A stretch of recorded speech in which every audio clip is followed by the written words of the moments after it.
कल ही तो भरा था, कल से ही भरा था, तो कल परसों से भरा था, तो इन्हें फोन करा, सर ने हमारे कहने पर फोन कर दिया। हाँ, बहुत परेशानी होती है बच्चों को, तो आते रहते निकलने के लिए। दिन होगा सर, भयंकर बदबू आ रही है, बैठ भी नहीं पा रहे, आंगनबाड़ी खोल गए। आज दो दिन हो गए। 2 दिन से हमने पार्षद महोदय को फोन किया, परसों किया तो परसों बोले आ रही है लेबर, नहीं आई। फिर मैंने कल किया तो कल बहुत तालाब से बहुत ज़्यादा पानी भरा, बदबू आ रही, घरों में पानी जा रहा है। आपने ऊर्जा मंत्री प्रद्युमन सिंह तोमर के काफी वीडियो देखे होंगे जो वो नाले में उतर जाते हैं या फिर सीवर की सफाई करते हुए नजर आते हैं, लेकिन बीजेपी के ही पार्षद है देवेंद्र सिंह राठौर जी, वो भी आज एक सीवर के चैम्बर में उतर गए। वजह उसके पीछे ये थी कि नगर निगम से बार बार कह रहे थे कि सीवर की सफाई करी जाए, लेकिन नहीं हो रही थी, उसके बाद उनको उतरना पड़ा। पर आखिर ऐसा हो क्या गया जो सीवर के चैम्बर में उतरना पड़ा? मैंने कई बार परिषद में आपके संज्ञान में लाया हूँ। परिषद में कहा कि हमारे वार्ड में समस्या सीवर की बहुत गंभीर है, घर घर सीवर भर जाती है, लोग सीवर में कैसे रह पाएंगे, ये बहुत खतरनाक बीमारी है। लेकिन हमारी बात को वहाँ नहीं माना गया। मैंने आयुक्त महोदय से भी कल कहा, परसों कहा, वीडियो डाले, मैंने मैसेज भेजे, मैंने ठेकेदार से कहा, अन्य अधिकारियों से कहा, लेकिन हमारी बात को इन्होंने बिल्कुल नकार दिया। तब मुझे लगा जनता मेरे ऊपर प्रेशर दे रही थी। मुझे जनता का एक वोट मिला है, उस वोट की खातिर मुझे जो भी स्थिति बने मैं उनके साथ में रहना है। उनका मुझे आशीर्वाद मिला था। मैं सीवर में आज उतर के अपने हाथ से सफाई की, तब ये कई मशीनें आई। ऐसे श्रीके नगर हो, चाहे हमारे बीच माँ वैष्णो हो, संजय नगर हो, कल्लू काची बगिया हो, महेंद्र नगर हो, कई जगह सीवर बन रहे, लेकिन ये सुनते नहीं। आखिर ऐसी क्या वजह है कि सुन क्यों नहीं रहे? सब पूरा अमला है, सब पैसा खर्च हो रहा है, फिर उसके बाद भी हालत क्यों है ऐसे? इनकी हटदर्दी भी है, सरकार कांग्रेस की है। महापौर महोदय ने, आपने सुना होगा, जब मैंने कोई मुद्दा उठाया था रोड का, तो उन्होंने उस समय कहा था मेरे से कि पार्षद जी आप गलत क्वेश्चन करेंगे, महिला पे आप अत्याचार कर रहे हैं, बात उनकी ले रहे हो, मैं तुम्हारे खिलाफ कार्रवाई करूंगी। उस समय महापौर भी आपने देखा होगा, मैं तो महापौर को घेरा था, महिला को तो घेरा ही नहीं था।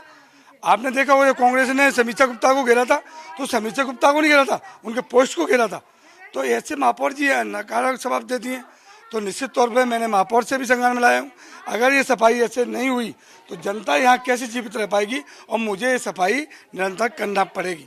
तो आप देख सकते हैं ये वही सीवर का चैम्बर है, तो इसी में उतरे थे, और ये जो पानी आपको दिखाई दे रहा है ये सीवर का ही पानी है। तो यहाँ के जो लोग थे, निकलना मुश्किल था, बार बार पार्षद जी से शिकायत करते थे, लेकिन जब शिकायत पर कोई अमल नहीं हुआ, किसी ने नहीं, तो वो खुद कूद गए। लोगों से जानते तो अब ये कल ही तो भरा था, कल से ही भरा था, तो कल परसों से भरा था, तो इन्हें फोन करा, सर ने हमारे कहने पर फोन कर दिया, और उधर भरा रहा था 8-10 दिन, तो फिर इन्हें सर ने ही फोन किया। तो क्या लगता है कितनी परेशानी होती है सीवर का भरा रहता है रास्ते? पता नहीं हमको। हाँ, बहुत परेशानी होती है बच्चों को, तो आते रहते निकलने के लिए। हाँ, क्या कहेंगे कितनी परेशानी? 3 दिन होगा सर, भयंकर बदबू आ रही है, बैठ भी नहीं पा रहे, आंगनबाड़ी खोल गए। हाँ, तो आप समझिए ये परेशानी है यहाँ के लोगों को। और उसके बाद बाबा कब से समस्या आ रही थी और क्या दिक्कत हुई? ये समस्या आज 2 दिन हो गए। 2 दिन से हमने पार्षद महोदय को फोन किया, परसों किया तो परसों बोले आ रही है लेबर, नहीं आई। फिर मैंने कल किया तो कल बहुत तालाब से बहुत ज़्यादा पानी भरा, बदबू आ रही, घरों में पानी जा रहा है। जब सवेरे हमने फिर पार्षद को बुलाया, हमने कि ये आप खुद उतर के करिए साफ, नहीं मोहल्ला वालों ने सबने घेर लिया, तब पार्षद खुद उतरे, उनने साफ किया, तब अभी मशीन आई। तो आप देखिए ग्वालियर नगर निगम के हालात क्या है कि पार्षद को खुद सीवर का चैम्बर साफ करना पड़ा।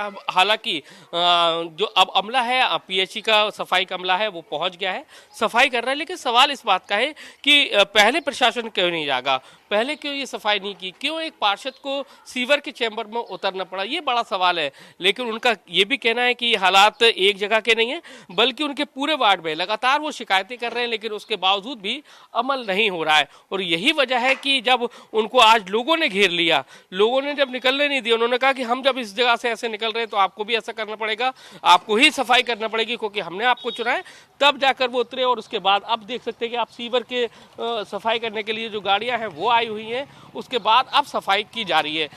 वार्ड 15 में मैंने ठेकेदार से, माननीय आयुक्त महोदय से कई बार कहा हमारे वार्ड में सीवर की समस्या है, लोगों घरों में पानी भर रहा है।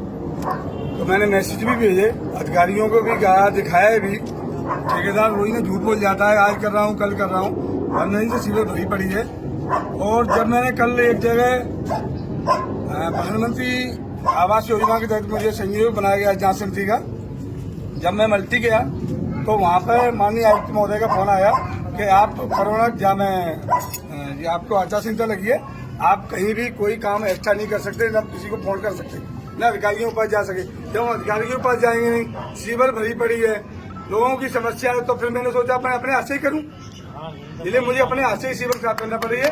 वो उनसे मैं शिकायत भी नहीं कर रहा हूँ, क्योंकि मुझे जनता ने यहाँ वोट दिया है और जनता की वोट की कीमत मुझे चुकानी है, मुझे इनका रहना है, वो मुझे निश्चित तौर पर इनका पूरा करना है। इसलिए मैं चैम्बर में धसकर इस सीवर को सफाई कर रहा हूँ और हर पूरी गलियों में जहाँ सफाई नहीं हो रही चैम्बरों की वो मैं पूरी करूंगा, क्योंकि मशीन कभी लगाना नहीं चाहते, इन्होंने ठेका दिया है तो मशीन सहित इनका ठेकेदार को आना चाहिए। मशीन लेके नहीं आता, लगाए बैठ भग लिए, कहो तो सुनेंगे नहीं, ये स्थिति आने नियम की है। इसलिए मैंने कई बार माननीय महापौर जी से भी कहा, महापौर जी आपके राज्य में क्या चल रहा है, तो महापौर जी भी सुनना नहीं चाहती, तो ये स्थिति बन गई, बार कहाँ बन जाएगी। इसलिए मुझे बेबस होकर इस चैम्बर में उतरना पड़ रहा है, जो स्थिति हो, लेकिन मैं सफाई तो यहाँ की करूंगा। लेकिन सबसे बड़ा सवाल यही है, क्या पार्षदों को अपनी मांग मनवाने के लिए यानी कि सफाई के लिए इस तरह से करना पड़ेगा, तब जाकर निगम का प्रशासन का अमला जागेगा। कैमरामैन राजकुमार कुशवाहा के साथ नासिर गौरी, IBC 24 ग्वालियर।